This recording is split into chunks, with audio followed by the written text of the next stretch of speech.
Alright, so this is the DT-04, one of Tamiya's newer releases, and it's kind of a beginner base model car. DT series always has been, but it's really unique and I think it's quite interesting to build. And now I've done some upgrades, so we're going to take a look at this car and what I think is special about it, and look at the upgrades I've added. There's not many, but there's a few.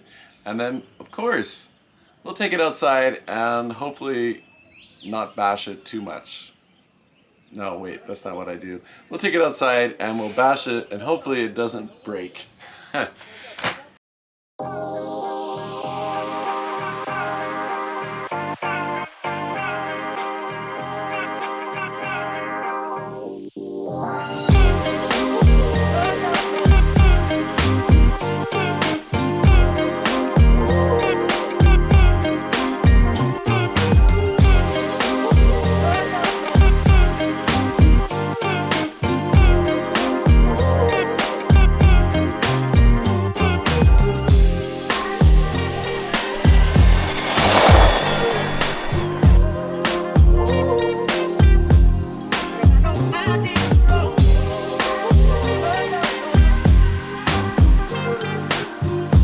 First up, you may notice it's all plastic.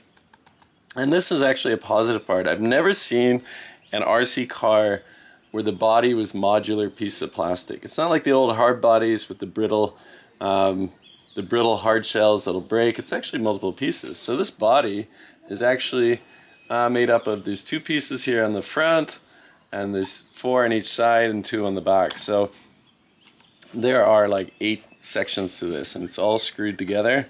I think it's very user-friendly if you're new to building models, because you don't have to do anything but screw it together. Cut it apart, screw it together. Having said that, it makes for a very unique chassis. So one unique part of it is the way it opens. If we remove these clips and turn this, it flips up to reveal our driver. Now, that's another nice feature. It has a driver figure. This is like the figures that come in the comedy series buggies. So it looks pretty good with this one. I painted him blue, give him the blue eyebrows with a red shirt. So I've kind of done a red-blue theme. This kit comes with the stickers where you can have the blue stickers on as well. And if you really want to paint it, which I almost did, you can prime and paint this plastic. You just have to use TS paint. So there's the driver. The driver slides out. And that's the first unique thing. You pull the driver and here's your battery bay on the inside. Now, as far as the electronics, your servo is actually underneath this section, and your ESC is underneath this side pod. Your ESC is underneath this side pod, and your receiver is underneath this one. So that's pretty cool. And also, it has this internal frame with everything attached to. It's kind of like the BT-01 in that it has this kind of bendy plastic, but quite strong. This section is also made from that same plastic.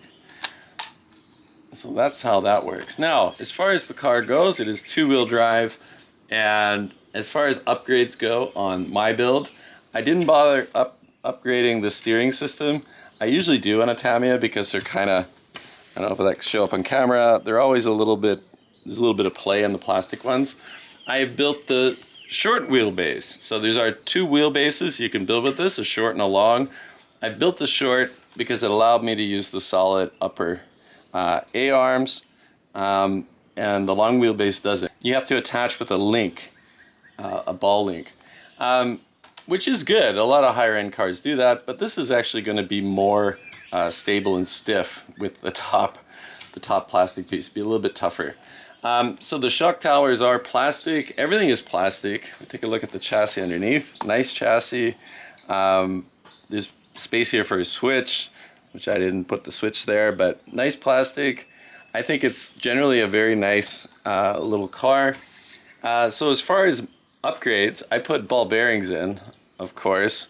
You always want to do that. I put in different color wheel hexes. I put in metal wheel hexes. I don't know if they're going to show up. And then I put in red wheel nuts. The only major upgrade I've done to this is the shocks. I have the Tamiya buggy aeration shocks. So definitely an upgrade in the shock department. This thing is not going to bounce around, and it's very good dampening. I'm just going to slide the driver in.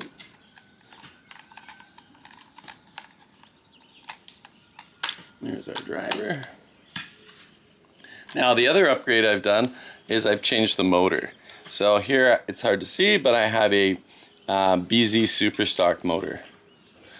And this, one of my favorite brushed motors from Tamiya, really quick, and I think it's going to match this car quite well. A lot more exciting than the Silver Can. I didn't bother with the other normal upgrades. I often upgrade the diff and the diff cups and the rear drive shafts on these kind of Tamiyas. But since I'm running a brushed motor, these plastic parts are more than enough to stand up to the power of this motor. One little feature I do quite like are these antennae. So the kit comes with antenna, and I cut them shorter, and I made little flags from extra decals, from the blue decals, and stuck a Tamiya sign on it. So that looks kind of cool. There are no aerials in it. There are parts if you want to mount a wing on the back. So I think there is an aftermarket wing, and you can put a wing, but I haven't bothered with that. The other upgrade I've done are these lights. So there are actually mounts here for lights. I think they're for lights. And there are holes up here. They might be for the long wheelbase for connecting the upper arms, but they also suit lights quite well. So I threw lights in, so they'll be on today, help us see the car. So that's the car. It is a base model from Tamiya. I'm not sure of the price now, I can't remember, but maybe $100 for the kit, something like that. I think if you're new to Tamiya, this is a very good place to start. It is a modern buggy. It is quite an easy design, just screw everything together.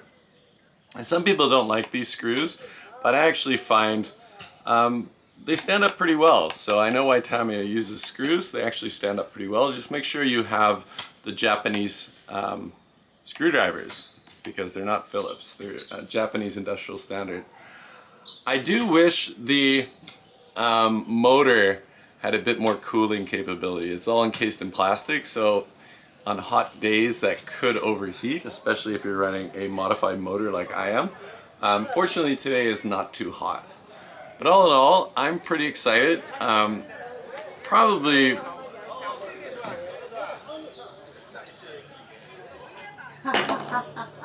we're gonna take it out and drive it now.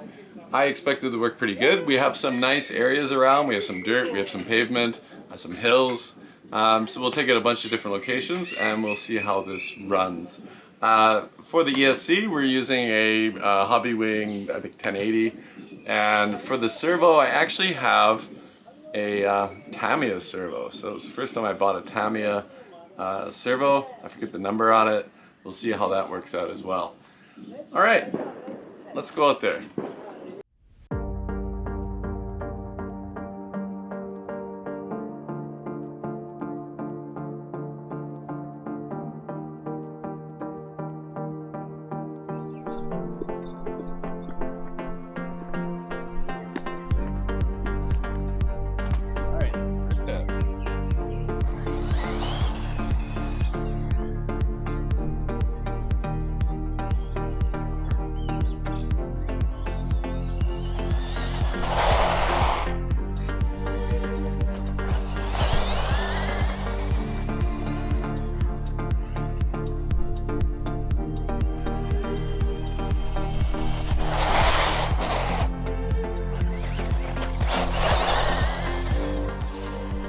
By how straight it drives. Like, it tracks straight. I didn't do any adjustment. I just built it. Any adjustment to center it. No adjustment. It tracks straight.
Well, we're back at our tent home, and I've been cleaning this car.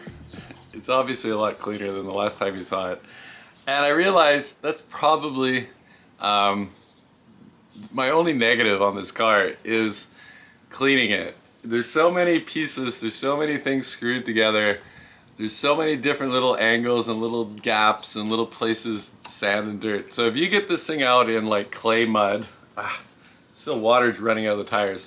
If you get this thing out in clay mud and you get it as dirty as I did, yeah, cleaning it is not so fun. I spent about maybe 40 minutes cleaning this, and if you have a close look, you can say, oh, it's still dirty, especially the wheels. But not too bad. Got a lot of the dirt off. Now, as far as performance, I was just saying to friends of mine, this car, if I was going to give it a score out of 10, I'd have to give it a 12 for my expectations, because this is a budget Tamiya plastic model kit, and I have a DT-02. I have a lot of Tamiyas that are kind of the budget versions. This one performs really well. I think part of the reason is I didn't overpower it. That BZ motor is just perfect for this car. So BZ super stock. And I think the other part of it is it's just really well engineered and designed. It's quite a stiff chassis. Everything fits together really well. It has enough ground clearance. Like, generally, this is a great vehicle. Also, I think these Tamiya aeration shocks are definitely helping the ride characteristics a little bit. Now, as far as driving it, what impressed me most was that it drives so straight. It tracks so straight. So, really, really controllable. So, I'm pretty pleased with that. There's a bit of understeer in the corners. I think you saw that in the video going off the track, but it's a two-wheel drive. That's the way they're going to perform. Different front tires, maybe with raised grooves and maybe cutting down the side grips would actually help with the corners. But you're going to have that with two-wheel drive anyway. Now, nothing went wrong the entire drive. One of my lights is a bit loose. I have to tighten that up, but nothing went wrong. I never popped a ball joint. Nothing fell apart. I didn't have to repair anything. A wheel didn't fall off. So that's good. Because I put 2 battery packs through this, and I would have put more through, except I drove it into a pool of water, and I thought, let's disconnect the battery because my receiver is not waterproof. My Tamiya servo is drip proof, and I don't know about the hobby wing. I think it's waterproof, the ESC, but still I thought maybe just turn it off. I don't want to ruin my receiver. So, all in all, I'm impressed. I think if you build it, definitely upgrade the shocks. I think the aeration shocks from Tamiya are the best buggy shocks you can get. I have them on three or four Tamiya buggies, and really nice handling, nice dampening shock. That's all I'd recommend. Faster motor, BZ Superstock. Basically my build is the build I'd recommend. I don't think you really need to upgrade anything else. You don't need carbon shock towers. You don't need all those blingy upgrades. The drive shafts, the drive cups, everything held up well. So really good job, Tamiya. A+. Now that's all for this video. I'm definitely gonna take this other places. This is super fun. I hope to see more new classics like the NxGen Fighter NxGen DT-04. So that's all for this video. If you like the video, like it, and if you're not subscribed, subscribe. And I'm on buymeacoffee.com. I'm not posting anything there yet. Honestly, I haven't had a donation since the first week I put it up. So, but if you want to donate, this hobby's expensive. So if you want to show your appreciation, give $5 or something, cool. It's really appreciated. All right, that's all for now. Stay tuned. There's more coming. I got more kits to build, more things to show you.